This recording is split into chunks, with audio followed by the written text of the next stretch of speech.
Welcome back to All Things Work Together. My name is Mallory. What's up, it's Chris. And we are recording now part 2. Part 2, baby. It is a part 1. Yeah. So if you missed that, make sure you watch that first because it kind of gives you the whole backstory of 2022 and having a baby before marriage. Yeah. It's kind of just the gist of it, right? Absolutely. Yeah. Baby before marriage and all the things that came with that. So that is a must-see. We're on part 2. So the first one was about 2020. Part 2 was about 2021 when we actually had the baby. Baby was born. Yeah. We have a beautiful video of, I don't know if it's a beautiful video. Well, I don't know if you think it's beautiful. Cause we actually hired somebody to edit the video and it wasn't the it best. It wasn't the best. Shout out to my guy in, I don't know. In India? Pakistan or I don't remember. We hired somebody through, I think, Fiverr. Fiverr. Okay. And edited the video because, our life was crazy and we needed somebody to post it. We really wanted to post this video for you guys. And then we were very inconsistent with YouTube at the time. And so we're trying to be more consistent now. But all that to say, there is a video on there of the birth if you want to go see Natalie Rain's beautiful birth. It wasn't actually the most miraculous moment. It was a lot. I mean, it was because she was born. But like the life. moment... But our lives, mine and hers, were both very scary moments during those times. But anyways, we now have her and she's 2 years old and it's great. So 2021, she's born. I think it kind of just dove me into a postpartum depression. So I went from the first, what is it called? Just prenatal depression, pre-depression. I was already dealing with my depression. My depression at first was just because of my hormones and the craziness of our relationship, COVID, what was going on with having a baby before marriage, the church, having no friends, family stuff, even faith was going crazy. We were legit doubting God. And so it was depression, and then it literally just went straight into postpartum depression because now it's trying to figure out how to breastfeed and my body's not the same. I'm having pains. I can't walk. There's no sleep. People are telling us stories of their child sleeping 12 hours at 4 weeks old or something. We're it's 12 hours through the night? You can barely get 30 minutes. She had acid reflux. Jaundice. Yeah. I got rehospitalized a week later because I was not sleeping. Because, acid reflux, this child's choking in the middle of the night. So they're just hovering over her. And then also when she was sleeping, it was for 10 minutes and she'd wake up just crying. So it was a lot. She would be peaceful throughout the day, though. Throughout the day, she'd sleep. Absolutely amazing. Yeah, absolutely amazing. But it was hard to they would tell us to make her wake up and we couldn't. She'd be fine throughout the day. And that night was wild. While us still trying to figure out our relationship and we were planning wedding type stuff, but this is a very, very hard time of our lives. So it's okay, we want to get married, but we're still going through stuff. You know what I mean? We love each other, we want to do life together, but we're still trying to figure it all out. And I think that was just really hard. Sorry, talking so far away. That was really hard trying to figure life out at the same time as big life experiences. Having a baby and trying to get married are two huge things. And also just not being in church, not planted in church. Yeah. With no community is okay, well, God, where are you? And so for me, also 2020 was a very hard year for you and just everything that people that are not black are now becoming aware of. And so there was so many things. Yeah. Just so many things. And not having, church, not having community, not having friends, trying to figure that out and trying to figure out each other. Now we're living with each other full time, trying to be parents, trying to take care of this child and still have communication issues. Yeah, because I said in the last episode, I'm living in my bachelor pad downtown, and she moves in with me Well, actually, you weren't really moved in with me. You had stuff there because your grandma was only gonna be there for a little bit, so you would come to stay Yeah. with me for a little bit. Yeah. Then we find out we're having a baby, and it was like, all right, I guess we're gonna Move back move in. back in your apartment where your grandma came down, lived with you, and I had my your mom, your my brother, and sister, yeah. So brother. we're like, okay, because I'm paying Two bed, 1,700 for my apartment, while I'm Yeah. paying you as well for your apartment Yeah. because you're taking work for me. So I'm paying you. So I'm basically paying for both of these apartments. So I'm like, this is stupid. We need to save money. Let's just go stay with you in your Broken Arrow apartment that I really didn't want to do. And I had to pay that rent. I had to pay $1,700 twice. So what is that? $3,400 to get out of the lease. And you had just launched your business like So officially. that's in the middle the of COVID. tough part. It's like this. Not only was my bachelor pad, I had a photography studio in the apartment. Like it was fire, and had to shut it down because it was like we're having a baby. We need to save money. I don't. We gotta figure life out, right? So many different, just crazy things. Yeah, that was rough. Crazy things that happened. And so I think I started Living with, all your family, which is you guys are great, but it's a big change, right? From living by yourself to like living with 15 people in the house. Yeah. Yeah. And there was a lot going on in the world. And so I think that for me made me question God. Yeah.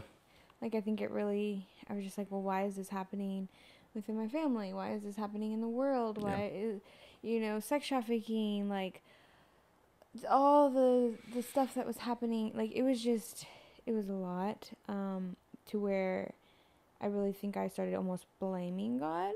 Like I was like, well, God, you are allowing this, so why? Like, why is there so much evil in this world? Why is there so much going on?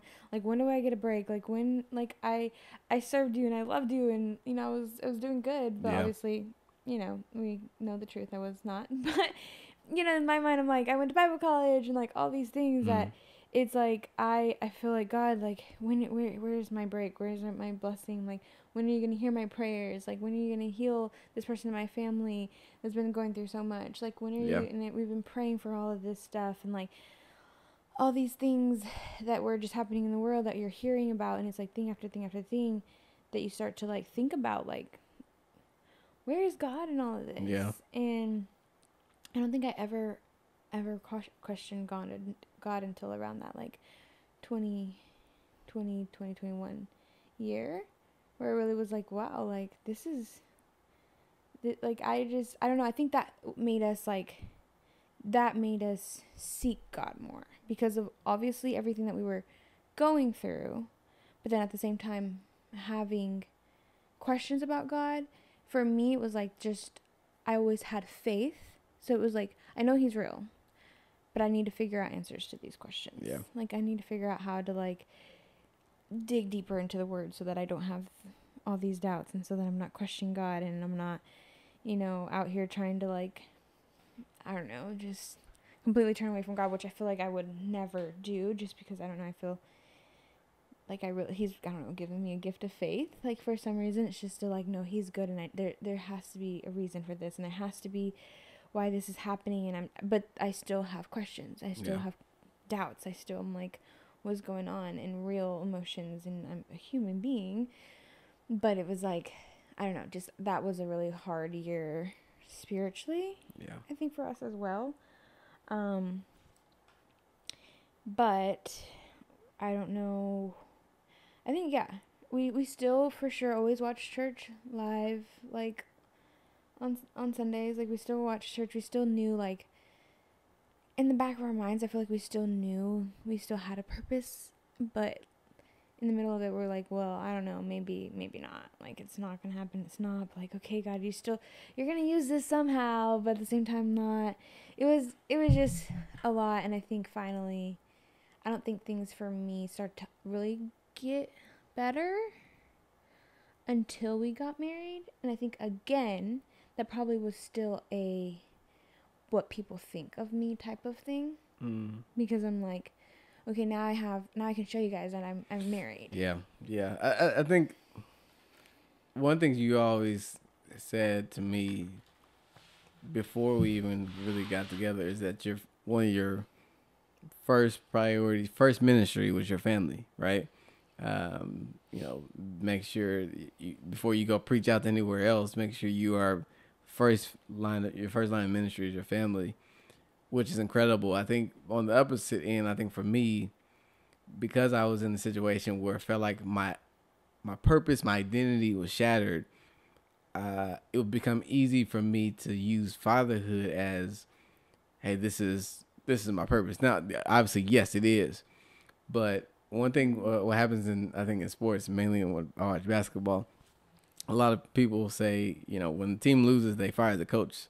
You know, it's because like a scapegoat. It's like really reality is the players couldn't gel together, or this player sucked, whatever. But they feel like they can't get rid of his contract, so they gotta get rid of the coach. Mm-hmm. So it's like you didn't really hit the issue here. Yeah. So like for me, it was like when people, you know, check in, how you doing? It's like, oh yeah, man, being a father and, you know, trying to catch up with the kid. Reality is you really don't want to say how you really feel, so you're using this thing as a scapegoat for you to really articulate where you're really at. The reality is I felt like I was lost. I felt like I didn't have purpose anymore. Like, although being a father was my purpose, absolutely, I used it as a cover up, right? Mm-hmm. To not really allow me to process the true issues in my heart of what was going on. And it allowed, I think I had to, you know, come face front with, you know, who I was, where I was going, to really even embrace the true gift of being a fatherhood. Because I can't be a half father. I have to be a whole father, right? Yeah. And so I think that was the 2021 journey of figuring that out. Yeah. You know, in my perspective. I think all of that stuff helped us try to figure out how, like, communication before marriage, which was the key for like having a good marriage, I think, because we had a lot of the very worst types of things happen within the first 2 years of us being together. Yeah. And so it made us figure out, like, okay, is this, like, are we gonna pull out? Like, are we done? Like, is this it? Like, are we gonna really figure this out? Like, are we gonna really work this out? What? Oh, stop. Oh my gosh. Anyways, if you caught that. Well, anyway. It was right there. I had to. Okay, I'm sorry. Yeah, it just threw me off. I apologize. Go ahead.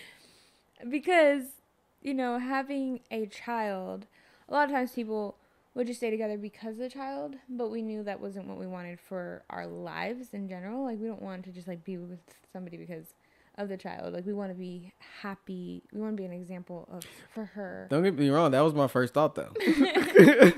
My first thought when finding out having a baby was like, this is what I got to do. It was because the position we were in. Yeah. Well, we were literally, like, a week before we went to Miami, like, you were literally packing your bags about to walk out of my apartment. Yeah. So, like, when we find out having a baby, it was like, all right, I guess we're gonna figure this out and go for the baby, whatever. But it was the intentionality in that journey, in that time, where we had to be intentional with one another to actually come together. Like, no, we're not just doing this for the baby, but I actually like you, you know. Yeah, like, you like me. Oh. I like it. I love you. Yeah, I think that helped,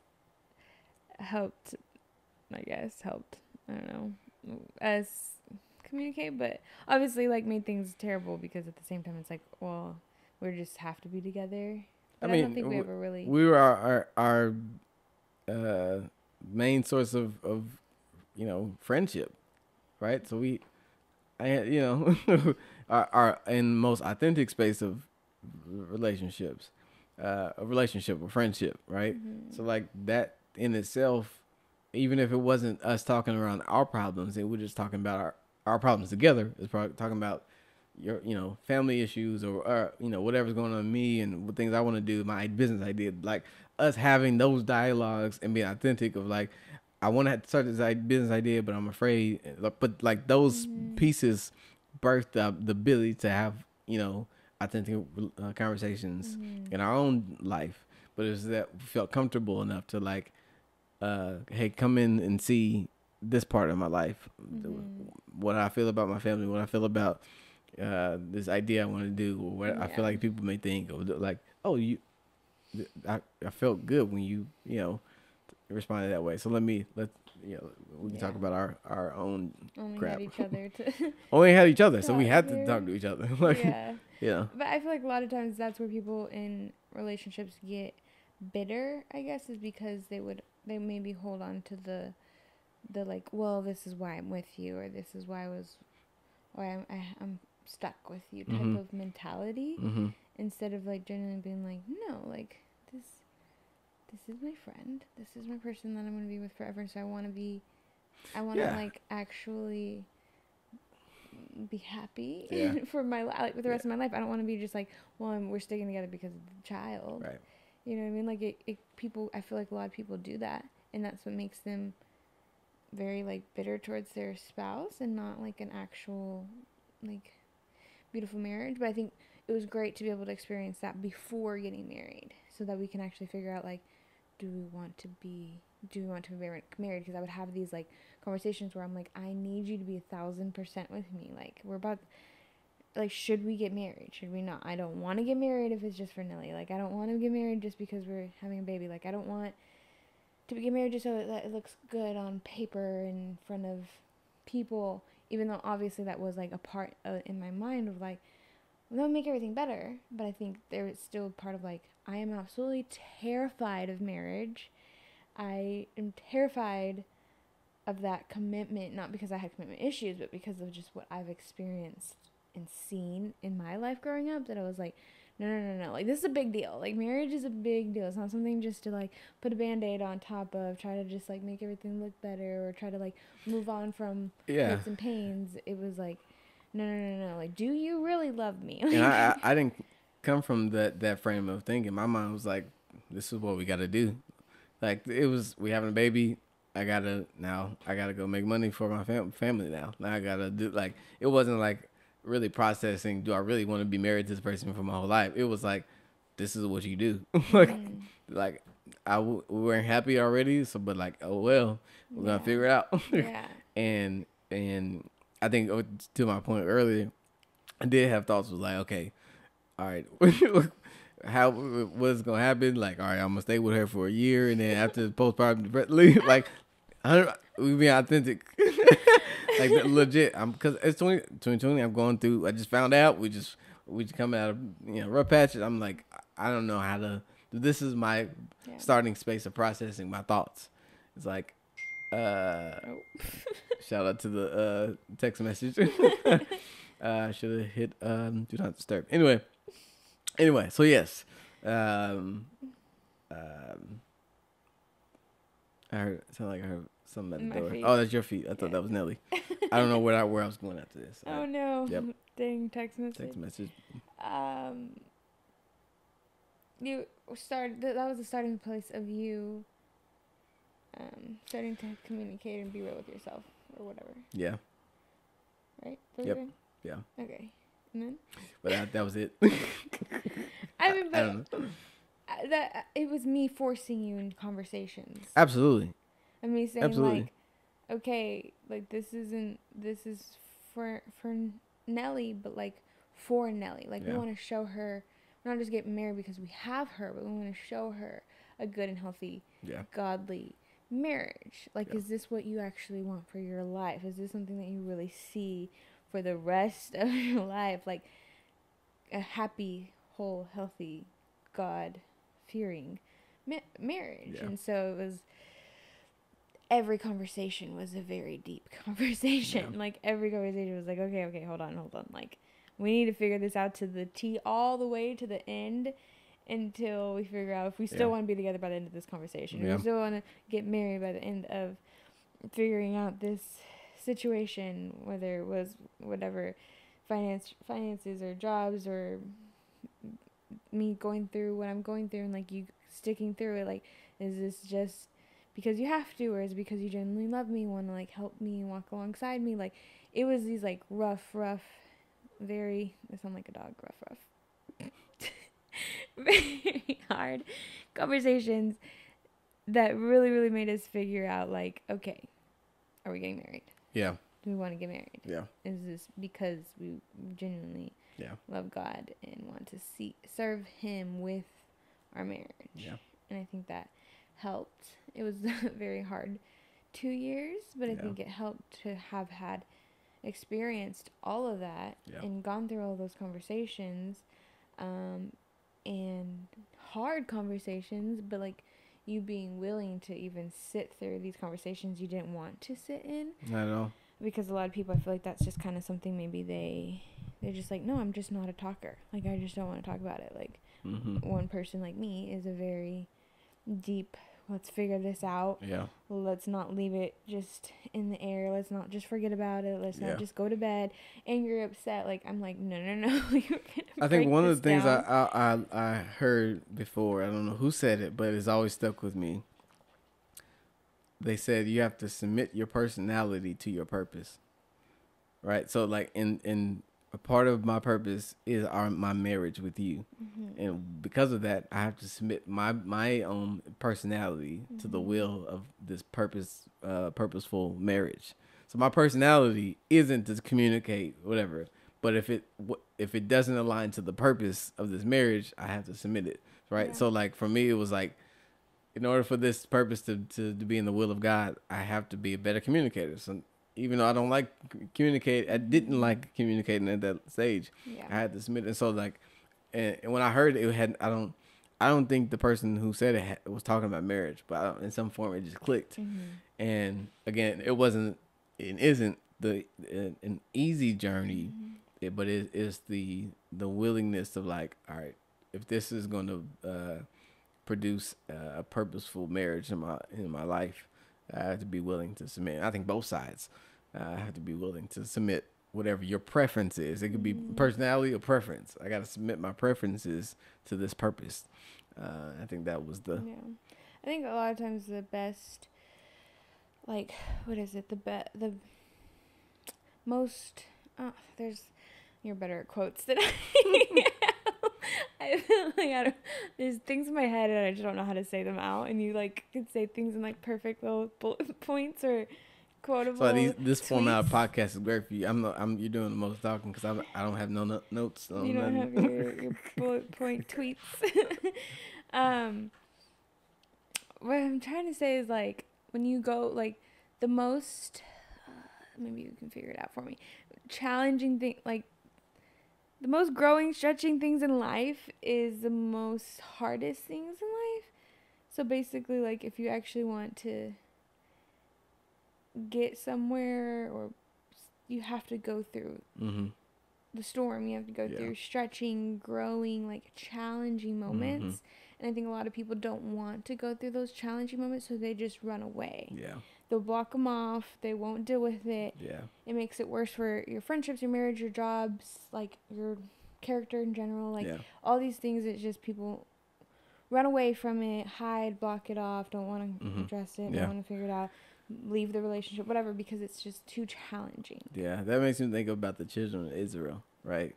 And God freed them from Israel, and instead of sending them through the wilderness, He sent them the roundabout way, right? And a lot of people in that journey were complaining because it's whatever and all those things, and some people went back to Israel, right? And I think that is to your point of it doesn't, when things don't come in the way we think it's supposed to come, right? When people aren't there for you like you thought they were going to be there for you, when the job didn't come like you thought it was going to come, when God, the thing we don't know is God is very intentional about everything, and all things work together for those who are called. You know what I'm saying? So like we have to divorce our frame and preferences of how our life should be played out, and submit our life to the purpose that God has planned for us. And I think that was our journey. It's like we gotta divorce what people think about us, how we think this is supposed to happen, whatever it is, and truly like God, if you said so, or if you allowed this to, so give me the wisdom, to go on this journey out of Israel into to the promised land. I think we just want to sit in our comfortability. Yeah, absolutely. You know, it's like wherever is comfortable, it's like, I'm fine right here. If it starts to get too uncomfortable, just too challenging for us, we're like, no, like I don't.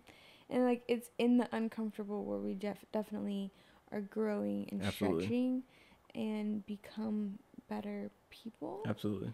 You know, whether that's like marriage, like we're talking about, or just in life, like there's so many things that are just challenging, and it's just like we just don't want to deal with it because we'd rather just be in the comfortable. And I'm like, I don't know, I think for me personally, it's like I hate the challenging moments, but for some reason I'm like, we've got to get through these moments because on the end, like we're gonna be stronger, and like, you know, so it's easier for me to at some point in the middle of whatever, even upset or frustrating moments of emotions that I feel, I'm still like, no, we like it's gonna make it stronger at the end, like we've got to push through and figure it out. We can't just, you know, run away from this. And I mean, I don't know, I think maybe I just heard enough sermons that tell you to like get out of the uncomfortable, get out of the comfortable and step into the uncomfortable and things like that. So I feel like that is a big key to life.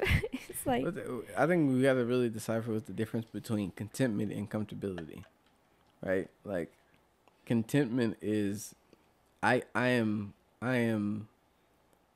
pleased with wherever God has called me to be in this moment, right? Wherever here is. And I think the comfortability, the tough thing about comfortable, we have a couch right next to us. You probably can't see it on the camera, that I am very comfortable in. And if I'm in that boy, it's very hard to get me out of that. But contentment is, I'm content with this time of rest until I feel like I know it's time for me to get out of this. Yeah. And I think that is the space of contentment is how we are supposed to navigate our lives. But I mean, that rally is kind of cultural. For sure. But I mean, even in like, when you think about cultural, like nowadays, like an easier metaphor for people that for some reason everybody understands that whenever you work out, like it's painful. Yeah. You're sore. You're literally ripping your muscles in order to like regenerate them stronger and like bigger. Like it's just for some reason people just like love the pain of that, and they're like totally fine with understanding that like you have to go through pain and push it. You're not gonna just like stop at a 10 weight for 5 reps. Like you're gonna be like, oh no, I have to push it to the limit. I have to go a little bit more. Each time is a little bit more, and each time is a little bit more reps or more weight or whatever it is. The next day you're sore, and like you understand that concept of stretching and growing your muscles. But when it comes to faith, when it comes to life, when it comes to marriage, friendships, like we don't want that. We don't want the uncomfortable. We don't want the challenging. We don't want the painful. We don't want all that stretching and growing and tearing and like all that stuff that happens in life, in marriage. But it's literally, I mean, to grow your muscles, faith muscles, marriage muscles, like all of these things. So, I mean, I think it was a lot. Okay, so what? I'm just looking at you. Okay, I thought you didn't know what I was talking about. Okay, so 2021, so we talk about all the frustrating, hard moments, stretching, growing, all this stuff, okay, before we get married. So then we decide, yes, this is what we want to do. Let's get married. Yeah. We planned our wedding so many different times, send out invites, all the things. Finally, we're like, let's go just elope in California. And I don't know if I explained this in the very first episode, if you watched our audio one, but I think that just kind of set up like the what is the word, like the mindset, the like perspective, the fight for our marriage was that wedding day of, I mean, we were both sick, first of all, not feeling the best. And then there's like this really long, huge beach that we had to walk through in heels and shoes and like cold water hitting our feet. We're freezing. You had no shoes on. I took my shoes off.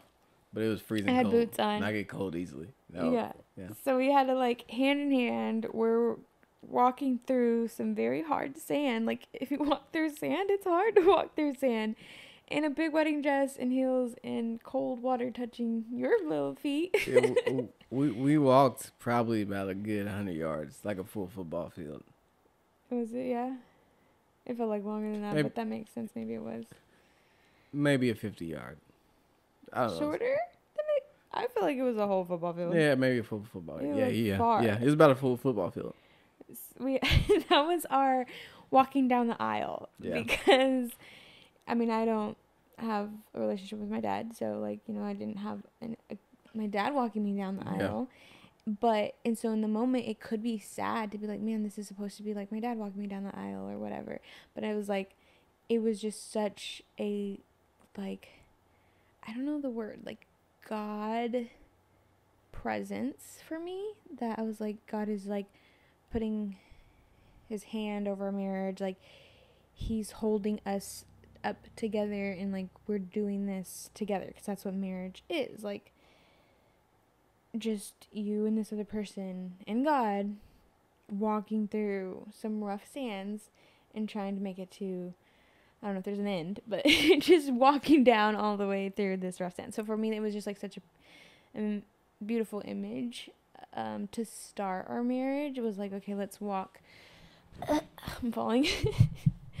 We're walking this little thing called life together, and that is what it had been already through those years. But it was just nice to be like, okay, like we're not doing this alone. We have each other, even if it feels like we're alone or whatever. It's nice to know that like we're not giving up. We're holding each other's hands and holding each other up through it, and then made it, to that day that spot to say our vows. That mine were like very long.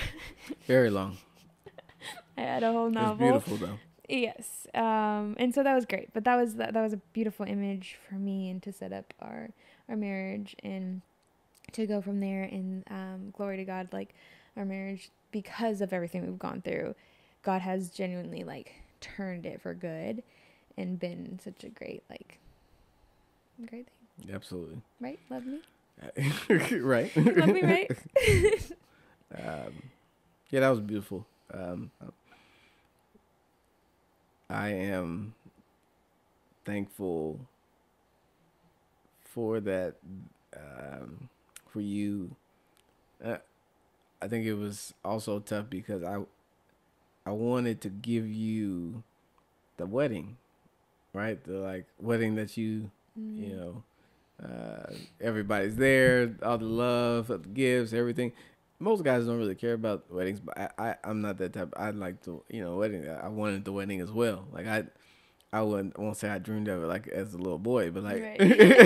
that's not that's scrapbooks. That's not it. But I wanted the wedding as well, and I think that part of even hurt is a lot of the people that you thought you did life with, you didn't, and so our wedding, a part of why we even did elopement is because we feel like and so thankful for our family and a couple of people that are alive that and for us because we paid for a venue in Tulsa, paid $3,000 for it, but it was like there was no point to pay this, and it's not going to be it would have been great with the 10 people we had or whatever, how many, but it just didn't make sense to pay that money for that amount of people when we could have eloped and spent a lot less money and had spent a week in LA. And so all I say that say that contributed to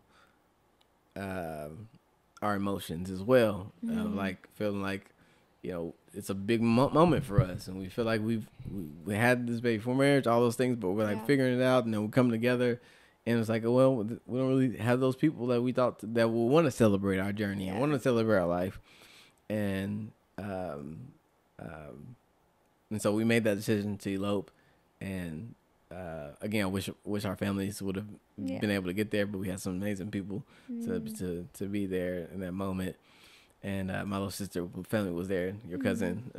So we had a couple people there, but it was special because we didn't need everybody there. Yeah. So many people, all the people we thought we needed to make that moment special. And to your point of walking down the long football field aisle, us sharing our vows, our daughter being there, even though she was, don't know what's going on at that age. If you're watching this when you get older, Nelly, I love you.